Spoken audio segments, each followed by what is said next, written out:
أعوذ بالله من الشيطان الرجيم بسم الله الرحمن الرحيم الحمد لله رب العالمين الرحمن الرحيم مالك يوم الدين إياك نعبد وإياك نستعين صدق الله العظيم۔ شروع اللہ کے نام سے جو بہت مہربان اور نہایت رحم والے ہیں۔ الحمدللہ رب العالمین، تمام تعریفیں اس اللہ کے لیے ہے جو تمام جہانوں کے پروردگار ہے۔ الرحمن الرحیم، جو بہت مہربان نہایت رحم کرنے والے ہیں۔ مالک یوم الدین، جو روز جزا کے قیامت کے دن کے مالک ہیں۔ ایاک نعبد وَإِيَّاكَ نَسْتَعِينُ، اے اللہ ہم آپ ہی کی عبادت کرتے ہیں اور آپ ہی سے مدد چاہتے ہیں۔ پہلے تو آپ حضرات سے میں معذرت خواہی کر لوں کہ گزشتہ جمعہ ایک پروگرام جو پہلے ہی طے ہو گیا تھا، اضلاع کا دورہ تھا مکاتب کے کام سے، تو گزشتہ جمعہ نرمل میں پروگرام تھا اور وہ مغرب کے بعد طے ہو گیا تھا، اس وجہ سے حاضری نہیں ہو سکی۔ انشاءاللہ اس جمعہ اس کا تدارک کر لیا جائے گا۔ بہرحال ہماری آیت چل رہی تھی ایاک نعبد و ایاک نستعین، اے اللہ ہم آپ ہی کی عبادت کرتے ہیں۔ کیا مطلب ہے؟ اے اللہ ہم اپنے آپ کو آپ ہی کے سامنے سرنڈر کرتے ہیں، یعنی کسی اور کے سامنے جھکتے نہیں اور کسی اور کو اپنا معبود بناتے نہیں۔ تو اے اللہ ہم آپ ہی کی عبادت کرتے ہیں، وَإِيَّاكَ نَسْتَعِينُ، اور آپ ہی سے مدد مانگتے ہیں۔ اس سلسلے میں گزشتہ کافی تفصیلی گفتگو سامنے آئی ہے۔ گزارش یہ ہے کہ تفسیر سے فارغ ہونے کے بعد بھی موقع نکال کر کے جب اس کی ریکارڈنگ اپلوڈ ہو جائے تو آپ حضرات وہ ریکارڈنگ دوبارہ سن لیں تاکہ یہ مضامین کا استحضار ہو جائے۔ بات ہماری یہ چل رہی تھی کہ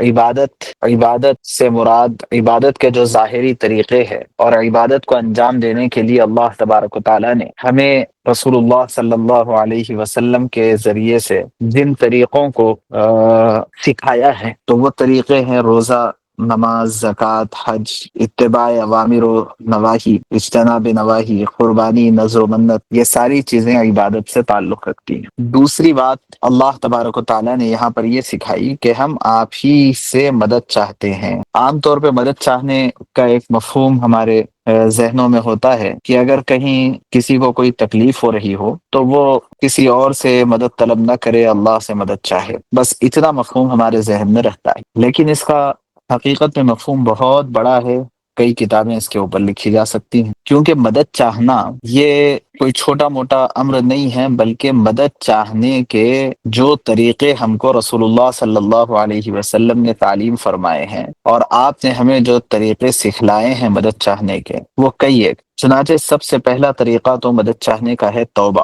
توبہ کس کو کہتے ہیں؟ تاب یتوب توبن کے معنی ہے پلٹنا، واپس آنا۔ جب بندہ اللہ سے غافل ہو کر کے زندگی گزارتا ہے تو اس کی زندگی کے اندر عجیب و غریب قسم کی تاریکی اور ڈپریشن آ جاتا ہے، بہت ساری برائیاں اس کے اندر جگہ بنا لیتی ہے، اور جتنی برائیاں زندگی میں آتی چلی جاتی ہے اسی اعتبار سے زندگی اپنے آپ پر بوجھ بنتی چلی جاتی ہے۔ آدمی اپنے آپ کو ہلکا نہیں بہت وزنی محسوس کرتا ہے، اور یہی وزنی محسوس کرنے کی وجہ سے وہ بہت جلدی ہمت ہار جاتا ہے، اور اتنا ہمت ہار جاتا ہے کہ وہ اپنی زندگی سے بھی ہمت ہار جاتا ہے۔ توبہ کس چیز کا نام ہے؟ توبہ نام ہے ابھی تک جو کچھ گناہ ہوئے ہیں اس کے چھوڑ دینے کا عزم کرنا، اور آئندہ کبھی نہ کرنے کا ارادہ کر لینا کہ اب آئندہ کبھی بھی میں یہ گناہ نہیں کروں گا، اور اللہ تبارک و تعالیٰ سے ان گناہوں کی معافی طلب کرنا۔ یہ ہے توبہ، کہ ایک تو اللہ سے امید رہے کہ اے اللہ آئندہ کبھی نہیں کروں گا، اب تک جو کچھ ہوا آپ اس کو معاف فرما دیں۔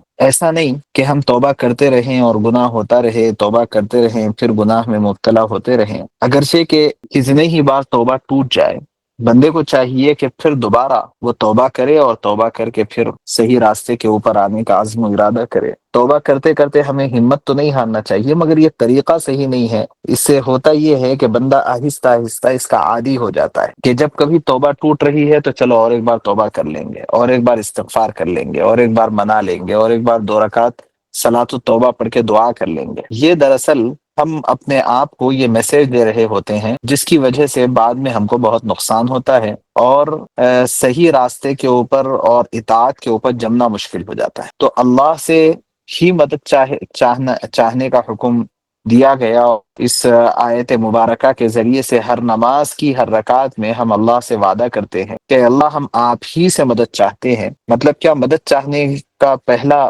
طریقہ ہے توبہ، یعنی کرتے ہیں اپنے گناہوں کی، اور آپ ہمیں معاف فرما دیں۔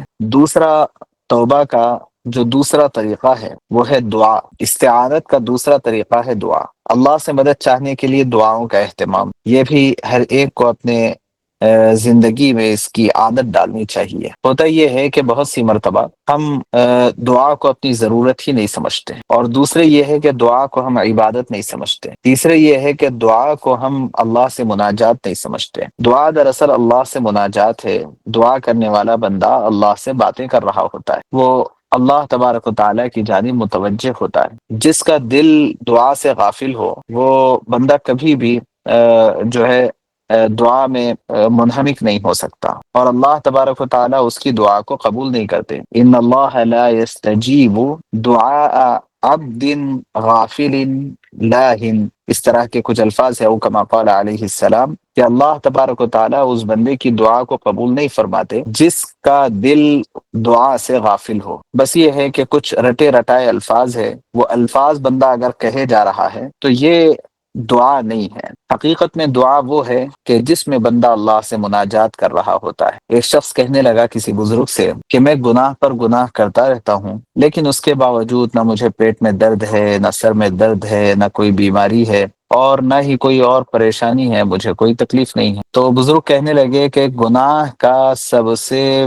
پہلا جو اثر ہوتا ہے اور سب سے پہلا جو عذاب ہوتا ہے گناہ کے نتیجے میں، وہ یہ ہے کہ بندہ اللہ کی مناجات کی لذت سے محروم ہو جاتا ہے۔ کہ اگر اللہ تبارک و تعالیٰ سے ہم باتیں کر رہے ہوں تو کتنا مزہ آنا چاہیے کہ اتنے بڑے رب اور مالک الملک اور ہمیں ساری نعمتیں دینے والے، ہمیں موت و حیات دینے والے، ہمیں زندگی دینے والے اور سب کچھ دینے والے اتنے بڑے منعم سے ہم گفتگو کر رہے ہیں، بات کر رہے ہیں، تو کتنا مزہ آنا چاہیے۔ لیکن جو شخص غافل ہوتا ہے اس کو، اور جو شخص گناہ گار ہوتا ہے، وہ اللہ سے مناجات کی لذت سے محروم ہو جاتا ہے۔ یہی وجہ ہے کہ ہم دعا شروع کرتے ہیں اور ہمیں سمجھ میں نہیں آتا کس چیز کے بارے میں مانگے، کیا مانگے، حالانکہ اتنی چیزیں پڑی ہوئی ہے مانگنے کی جس کی کوئی حد نہیں ہے، لیکن ہمیں یہی سمجھ میں نہیں آتا کہ ہم ہاتھ اٹھائیں تو مانگیں گے کیا۔ رسول اللہ صلی اللہ علیہ وسلم نے ہمیں یہاں تک سکھایا ہے کہ دیکھو، جوتے کا تسمہ بھی اگر ٹوٹ جائے، کس کو کہتے ہیں تسمہ، یعنی ڈوری ووری نکل جائے، اس کا تلہ خراب ہو جائے، تو وہ بھی اللہ سے مانگا کرو۔ حضرت عبداللہ ابن عباس رضی اللہ عنہ بھی چھوٹے سے تھے، قریب 7 8 10 سال کے کچھ تھے، راستے میں کھڑے ہوئے تھے، آپ علیہ الصلاۃ والسلام کی اونٹنی وہاں سے گزر رہی تھی، تو آپ علیہ السلام نے اپنی اونٹنی کو بٹھایا اور حضرت عبداللہ ابن عباس کو اپنی اونٹنی پر پیچھے بٹھا دیا، اور جاتے ہوئے راستے میں فرمایا، یا غلام احفظ اللہ یحفظک، احفظ اللہ تجدہ تجاہک، اذا سألت فاسأل اللہ، واذا استعنت فاستعن باللہ، واعلم ان الامة لو اجتمعت على ان ينفعوك بشيء لا ينفعوك الا بشيء قد كتبه الله لك، واعلم ان الامة لو اجتمعت على ان يضروك بشيء لا يضروك الا بشيء قد كتبه الله عليك، کہ اے غلام، اے بچے، چند باتیں یاد کر لو، تم ہمیشہ اللہ کو اپنے سامنے پاؤ گے۔ فرمایا اذا سألت فاسأل اللہ وَإِذَا اسْتَعَنْتَ فَاسْتَعِنْ بِاللَّهِ، دیکھو جب تمہیں کسی سے کچھ مانگنا ہو تو اللہ ہی سے مانگو، اور جب تمہیں مدد چاہیے تو اللہ ہی سے مدد طلب کرو، کسی اور سے مدد نہ طلب کرنا، اللہ سے مدد طلب کرنا۔ پھر فرمایا کہ یہ اس وجہ سے میں کہہ رہا ہوں کہ پوری دنیا مل کر کے تمہیں کچھ دینا چاہے لیکن اللہ تمہیں دینا نہ چاہے تو پوری دنیا مل کر کے تمہیں ایک رتی برابر کوئی فائدہ نہیں پہنچا سکتا، اور اگر پوری دنیا تم سے کوئی چیز روکنا چاہے اور اللہ دینا چاہے تو پوری دنیا مل کر کے تمہارا بال بیکا نہیں کر سکتی۔ تو اتنے چھوٹے سے بچے ہیں لیکن سکھایا جا رہا ہے کہ مانگو تو اللہ سے مانگو۔ اب ہمیں یہی سمجھ میں نہیں آتا کہ ہاتھ اٹھانے کے بعد مانگیں گے کیا، اپنے بارے میں، اپنی زندگی کے بارے میں، اپنے رشتہ داروں کے بارے میں، اپنے ماں باپ، اپنے بیوی بچے اور اپنے ذاتی ضروریات، ہر چیز جو آپ کو ضرورت پڑ رہی ہے وہ ضرورت پہلے اللہ سے مانگو، اور اس کے بعد پھر اس ضرورت کے پورا کرنے کے لیے باہر نکلو۔ اگر ضرورت باہر نکلنے کے بعد پوری ہو جائے گی تو اللہ پر یقین میں اضافہ ہوگا، اور اللہ تبارک و تعالی سے تعلق اور قرب بڑھے گا۔ اور اگر دعا مانگنے کے بعد گئے اور وہ چیز نہیں ملی تو دل مطمئن رہے گا کہ شاید اس چیز میں خیر نہیں تھا، اس وجہ سے مانگنے کے باوجود مجھے یہ نہیں ملی، کیونکہ اللہ تبارک و تعالیٰ وہی چیز روکتے ہیں جو چیز ہمارے لیے مفید نہیں ہوتی، مضر اور نقصان دہ ہوتی ہے۔ تو استعانت کا دوسرا طریقہ ہے دعا، استعانت کا تیسرا طریقہ ہے توکل۔ توکل یعنی اللہ پر بھروسہ کرنا۔ یاد رکھیے، اسباب کے چھوڑ دینے کا نام توکل نہیں۔ لوگوں کو ایک بڑا دھوکہ لگا ہے، وہ لیزی پن کے ساتھ گھر میں بیٹھے رہتے ہیں، کام کاج کرتے نہیں، اور جب ان سے کام کے لیے کہا جائے تو کہتے ہیں کہ ہم اللہ پر بھروسہ کرتے ہیں، اللہ روزی دینے والے۔ اگر اللہ روزی دینا چاہے تو گھر میں لا کر کے اللہ پہنچا دیں گے، اور اگر روزی نہ دینا چاہے تو ہم کتنی بھی محنت کر لو کچھ نہیں ملے گا۔ یاد رکھیے کہ یہ غلط فہمی ہے، یہ جہالت ہے، توکل اس کا نام نہیں، بلکہ توکل یہ ہے کہ جو اسباب مہیا ہیں ان اسباب کو اختیار کرے، لیکن دل کی حفاظت کرے کہ دل ان اسباب پر جا کر کے نہ اٹک جائے، بلکہ اسباب سے آگے بڑھ کر کے اللہ کی ذات پر بھروسہ رہے، اطمینان رہے، یقین رہے۔ دکان چھوڑ دینا توکل نہیں ہے، دکان پہ بیٹھنا، کاروبار کرنا، محنت کرنا، پیسہ کمانا، سب کچھ، لیکن دل دکان میں اٹکا ہوا نہ رہے بلکہ اللہ کے ساتھ لگا ہوا رہے، یہ توکل ہے۔ اسی لیے تو قرآن پاک میں اللہ نے ان لوگوں کی تعریف فرمائی ہے جو اس طرح کاروبار میں مشغول ہوتے لیکن ان کا دل اللہ سے وابستہ ہوتا۔ رجال لا تلہیہم تجارت ولا بیع عن ذکر اللہ۔ صحابہ کے بارے میں فرمایا اللہ نے کہ وہ ایسے لوگ ہیں کہ خرید و فروخت بھی ان کو اللہ کی یاد سے غافل نہیں کرتی۔ تو کیا مطلب؟ صحابہ خرید و فروخت کیا کرتے تھے، تجارت اور کاروبار کیا کرتے تھے، لیکن دل کو اللہ کے ساتھ وابستہ رکھتے۔ کیا مطلب ہے؟ اگر دل اللہ کے ساتھ وابستہ رہے گا تو اس بات کا اہتمام رہے گا کہ کوئی دھوکے بازی کا کاروبار نہ ہو، اس بات کا اہتمام رہے گا کہ کاروبار میں جھوٹ نہ بولا جائے، اس بات کا اہتمام رہے گا کہ کاروبار میں کسی کے اوپر ظلم نہ کیا جائے، اس بات کا اہتمام رہے گا کہ کسی کا کوئی ادنیٰ حق نہ مارا جائے، اس بات کا اہتمام رہے گا کہ کسی کے ساتھ بدتمیزی اور بد اخلاقی نہ کی جائے۔ یہ ساری چیزوں کا اہتمام رہے گا کب؟ جبکہ اللہ سے دل لگا ہوا رہے گا۔ تو اس وجہ سے یہاں یہ اچھی طرح سمجھ لینا چاہیے کہ توکل کا مطلب یہ نہیں ہے کہ ہم اسباب چھوڑ دیں، توکل کا مطلب یہ ہے کہ جو اسباب اللہ کی جانب سے مہیا ہیں ان اسباب کا پورا اہتمام کریں، اس کے ساتھ وابستہ رہیں، اور وہ اسباب کے ساتھ ساتھ دل اللہ سے لگا ہوا رہے، اللہ کے احکام کی جانب متوجہ رہے، اور اس کی پریکٹس کرنا پڑے گا، اس کی مشق کرنا پڑے گا، تبھی یہ توکل کہلاتا ہے، ورنہ جہالت ہے۔ اور جو بندہ اللہ پر بھروسہ کرتا ہے، اللہ پر توکل کرتا ہے، وہ دراصل اللہ سے مدد کا طلبگار ہے، اس وجہ سے اللہ پر بھروسہ کر رہا ہے، اور اگر اسے اللہ کی مدد کی امید نہ ہوتی تو وہ اللہ پر بھروسہ نہیں کرتا۔ تو توکل یہ استعانت کا طریقہ ہے، توکل استعانت کا طریقہ ہے۔ ایسے ہی صبر یہ بھی استعانت ہے، مدد طلب کرنے کا ایک طریقہ ہے صبر۔ ایسے ہی مدد طلب کرنے کا ایک طریقہ ہے شکر۔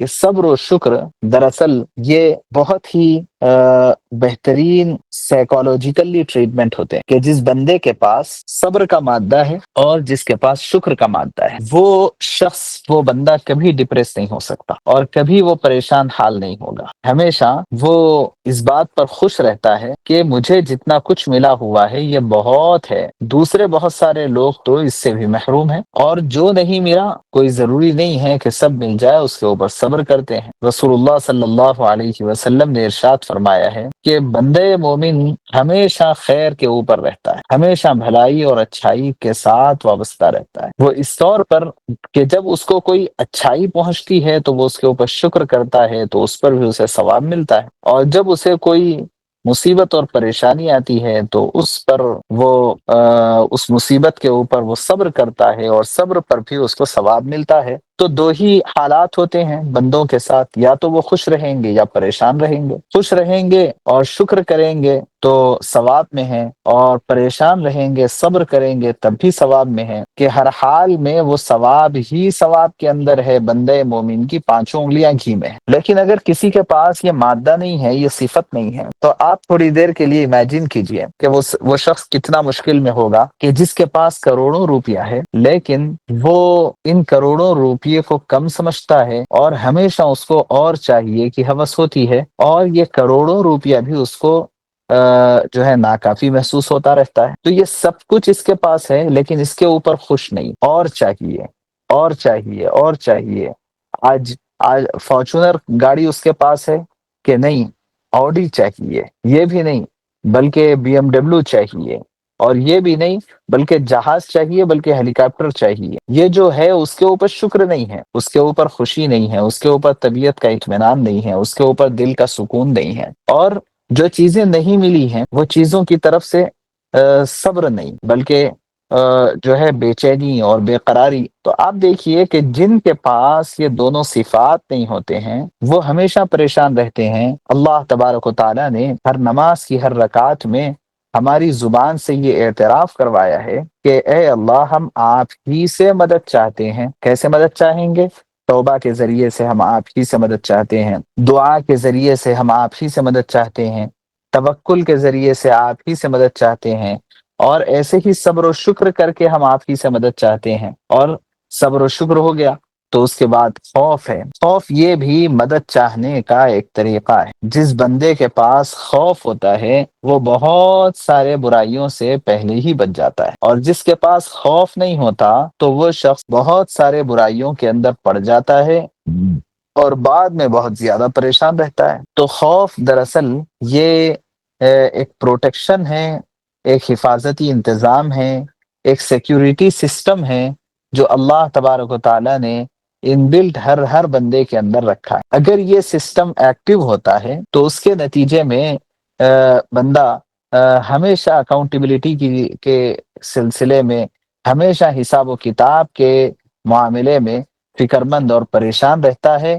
اور اسی کے نتیجے میں وہ ہمیشہ صحیح راستے کو تلاش کرتا رہتا ہے اور صحیح بات کو اپناتا رہتا ہے، اور اسی صحیح راستے اور صحیح بات کے نتیجے میں وہ صحیح صراط مستقیم پر ہمیشہ گامزن رہتا ہے، اور خوف نہیں ہے دل میں۔ دنیا کے معاملات میں بھی آپ دیکھ لیں کہ اگر کسی کو حساب دینے کا خوف ہوتا ہے، کام پر کام کرنے والے بندے کو بات کا خوف ہے کہ مجھے مالک کو، آفس میں کام کرنے والے ملازم کو اس بات کا خوف ہے کہ مجھے اپنے کام کے، اپنے وقت اور کام کا حساب دینا ہے، اور اگر میں حساب میں کمی کروں گا تو میری تنخواہ میں سے کٹوتی ہو جائے گی۔ تو جو خوف ہوتا ہے یہ خوف دراصل آدمی کو کام کرواتا ہے، اور خوف نہیں ہوتا تو آدمی کام کے لیے آمادہ نہیں ہوتا، تیار نہیں ہوتا۔ تو یہ خوف دراصل اللہ تبارک و تعالیٰ سے استعانت اور مدد طلب کرنے کا ایک ذریعہ ہوتا ہے۔ جس کے پاس خوف نہیں ہے تو وہ استعانت میں ناکام ہوتا ہے۔ ایسے ہی ایک اور صفت ہے امید، کہ جس کے پاس اللہ تبارک و تعالیٰ کی ذات سے امید ہو تو وہ ہمیشہ آگے چلتا رہتا ہے۔ یہ خوف اور رجا، یہ دونوں پیرالل چلنے والی دو چیزیں۔ اگر خوف کا غلبہ ہو گیا، ڈر اور ہیبت کا غلبہ ہو گیا تو بندہ مایوس ہو جاتا ہے، اور اگر امید کا غلبہ ہو گیا تو بندہ جری ہو جاتا ہے۔ حضرت عمر رضی اللہ عنہ کا ملفوظ ہے، فرمایا کرتے تھے کہ اگر قیامت کے دن اس بات کا اعلان ہو جائے کہ سارے کے سارے لوگ جہنم میں جانے والے ہیں سوائے ایک بندے کے، میدان حشر میں اس بات کا اعلان ہو جائے سوائے ایک کے سب جہنم میں جانے والے ہیں، تو مجھے اللہ کی ذات سے امید اتنی ہے کہ میں یہ سمجھوں گا کہ وہ ایک میں ہی ہوں۔ اور اگر میدان حشر میں اعلان ہو جائے کہ سب کے سب جہنم میں، سب کے سب جنت میں جانے والے ہیں سوائے ایک بندے کے، تو مجھے اللہ کی ذات سے خوف اتنا ہے کہ میں یہ سمجھوں گا کہ وہ شاید جہنم میں جانے والا ایک میں ہی ہوں۔ تو ایمان کس چیز کا نام ہے؟ ایمان یہ درمیانی کیفیت کا نام ہے کہ جس میں خوف بھی پایا جائے اور امید بھی ہو۔ اللہ تبارک و تعالیٰ نے قرآن پاک میں جا بجا یہ دونوں چیزوں کے اندر، دونوں صفات کے اندر بڑی بیلنسنگ رکھی ہے۔ چنانچہ ایک جگہ فرمایا حامیم تنزیل الکتاب من اللہ العزیز العلیم غافر الذنب وقابل التوب شدید العقاب ذی الطول۔ تنزیل الکتاب من اللہ العزیز العلیم، یہ کتاب اللہ کی جانب سے جو خوب زبردست جاننے والے ہیں ان کی جانب سے نازل کردہ ہے۔ کون ہے اللہ کی ذات؟ غافر الذنب وقابل التوب، کہ وہ گناہوں کو معاف کرنے والے ہیں اور توبہ قبول کرنے والے ہیں۔ تو اس سے کیا ہوا؟ بندے کو اللہ کی ذات سے امید بن گئی۔ لیکن ایسا نہیں ہونا چاہیے کہ جب امید بن گئی تو اب گناہوں پر جری ہو گیا بندہ، اب گناہوں پر گناہ کیے جا رہا ہے یہ سوچ کر کے کہ اللہ نے خود فرمایا ہے کہ وہ توبہ کو قبول کرنے والا اور گناہوں کو معاف کرنے والا ہے۔ جب اللہ نے خود فرمایا تو ٹھیک ہے بھائی، کر لو گناہ، پھر معافی چالو، اللہ معاف کر دیں گے۔ ایسا نہ ہو، یہ اگر رجا اور امید کا غلبہ ہو گیا تو بندہ پھر ہلاک ہو گیا۔ اسی لیے آگے اس کے بعد اللہ نے فرمایا غافر الذنب وقابل التوب شدید العقاب ذی الطول، وہ بہت سخت سزا بھی دینے والے ہیں۔ ایسا نہیں ہے کہ صرف معاف کرنے والے، بلکہ انہیں سزا بھی دینا آتا ہے۔ تو یہ جو درمیانی کیفیت ہوتی ہے، ان درمیانی کیفیت کا نام امید ہے۔ اور اگر رجا کا غلبہ ہو جائے، امید کا غلبہ ہو جائے، تو بندہ جو ہے بھٹک جاتا ہے اور گناہوں کے اندر مبتلا ہو جاتا ہے، اور خوف کا غلبہ ہو جائے تو پھر بندہ مایوس ہو جاتا۔ اس لیے رجا اور خوف، ان دونوں صفات کے ذریعے سے اللہ کی استعانت اور مدد طلب کی جاتی ہے۔ اس کے بعد ذکر اور رضا بالقضاء، جو بندہ ایمان والا ہوتا ہے وہ اللہ کے ذکر میں ہمیشہ مشغول ہوتا ہے۔ ذکر زبانی بھی ہوتا ہے اور ذکر جسمانی بھی ہوتا ہے، اور ذکر قلبی بھی ہوتا ہے۔ ذکر لسانی تو ہم اٹھتے بیٹھتے چلتے پھرتے مسنون دعاؤں کا اہتمام کرتے رہیں، بیت الخلاء جاتے وقت بیت الخلاء جانے کی دعا، نکلتے وقت اس کی دعا، چڑھائی چڑھتے وقت اللہ اکبر، نیچے اترتے وقت سبحان اللہ، درمیان میں لا الہ الا اللہ، بازار میں چوتھا کلمہ، گلیوں میں تیسرا کلمہ، اور ایسے ہی صبح ہوتے وقت صبح کی دعائیں، شام ہوتے وقت شام کی دعائیں، کھانے پینے،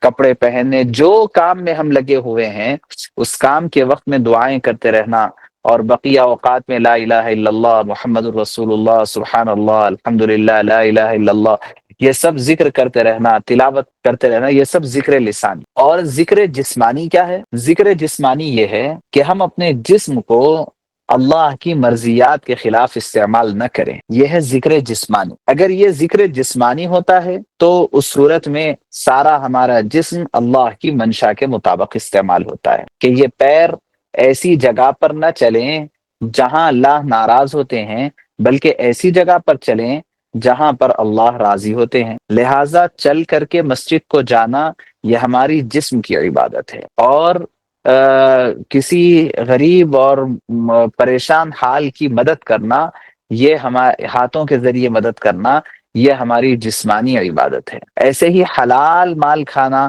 اور حرام مال سے بچنا یہ ہماری جسمانی عبادت ہے، جسمانی ذکر ہے۔ اور ایسے ہی حلال کمائی کے لیے ہمارے جسم کو استعمال کرنا یہ جسمانی ذکر ہے۔ تو ذکر لسانی بھی ہوتا ہے اور ذکر جسمانی بھی ہوتا ہے اور ذکر قلبی بھی ہوتا ہے۔ ذکر قلبی یہ ہے کہ ہم اللہ سے غافل نہ رہیں، ہمیشہ ہمیں اللہ یاد رہے۔ کیا مطلب ہے اللہ یاد رہے؟ کہ کوئی گناہ کرنے کا موقع ہمارے سامنے آئے تو ہمیں فوری اللہ یاد آ جانا چاہیے۔ جس وقت ہم جس حال میں ہو ہمیں یہ بے چینی رہے کہ اس وقت میرا رب مجھ سے کیا چاہتا ہے، تو یہ ذکر قلبی ہے۔ بندہ ذکر کے ذریعے سے اللہ کی مدد کو تلاش کرتا رہتا ہے، اللہ کی مدد مانگتا رہتا ہے۔ اور آخری صفت ہے رضا بالقضاء، جو حالت میں ہم ہیں اس حالت میں راضی ہو جائیں کہ میرا اللہ مجھ سے بس یہی چاہ رہا ہے اور میں اسی حال میں خوش ہوں۔ یہ جس حال میں بھی ہو، خواہ وہ قید و بند میں ہو تو وہاں بھی راضی رہے، خواہ وہ پریشانی میں رہے تب بھی اللہ سے راضی رہنا اس کو آ جائے۔ حضرت ابراہیم علیہ السلام تو آگ میں بھی اللہ سے راضی تھے۔ تو جس حال میں ہو اس حال میں ہم اللہ کے فیصلے سے راضی ہوں۔ تو یہ صفات ہیں جو بندے کے اندر ہونی چاہیے، اور جب یہ صفات ہوتی ہیں تو بندہ بہت مطمئن ہو جاتا ہے، وہ بہت سیٹسفائی رہتا ہے، اس کو کسی چیز کی طرف سے ٹینشن نہیں۔ کیوں؟ اس لیے کہ وہ ہر نماز کی ہر رکعت میں وہ اعتراف کر رہا ہے، اے اللہ ہم آپ ہی کی عبادت کرتے ہیں اور آپ ہی سے مدد طلب کرتے ہیں۔ مطلب یہ ہے کہ گناہوں کی معافی کے لیے، توبہ کے لیے ہاتھ کسی اور کے سامنے نہیں اٹھاتے، اور ایسے ہی ہم دعا کرنے کے لیے، مانگنے کے لیے کسی اور کے سامنے اپنے ہاتھ نہیں پھیلاتے، کسی اور پر بھروسہ نہیں کرتے، توکل صرف آپ پر کرتے ہیں۔ کسی اور کے لیے نہ صبر نہ کسی اور کا شکر، آپ ہی کے لیے صبر کرتے ہیں اور آپ ہی کے لیے شکر ادا کرتے ہیں۔ ہمیں آپ کے علاوہ کسی اور کا ڈر نہیں ہے، اور آپ کے علاوہ کسی اور سے امید نہیں ہے، آپ کے علاوہ کوئی اور ہمارے دل و دماغ پر چھائے ہوئے نہیں ہیں کہ جن کا ہم ذکر کریں، اور آپ کے فیصلے کے علاوہ کسی اور کے فیصلے سے راضی نہیں، جو کچھ ہو رہا ہے آپ جو ہمارے حق میں کر رہے ہیں اس سے ہم راضی ہیں۔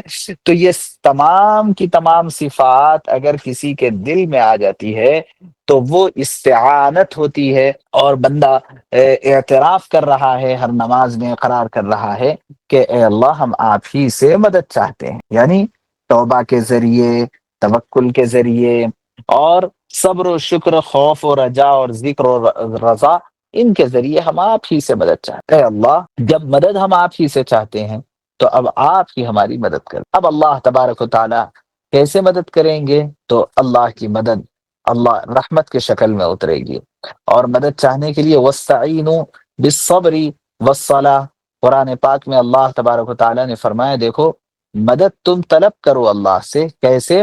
دو چیزوں کے ذریعے، ایک تو صبر کے ذریعے اور ایک صلاح کے ذریعے، نماز کے ذریعے۔ یہ دونوں کے اندر یہ ساری چیزیں آ گئی کہ بندہ جب نماز پڑھتا ہے تو نماز میں توبہ بھی ہے، دعا بھی ہے، ایسے ہی صبر و شکر بھی ہے، خوف و رجا بھی ہے، ذکر و قضا بھی ہے، یہ ساری کی ساری چیزیں نماز کے اندر آ گئی۔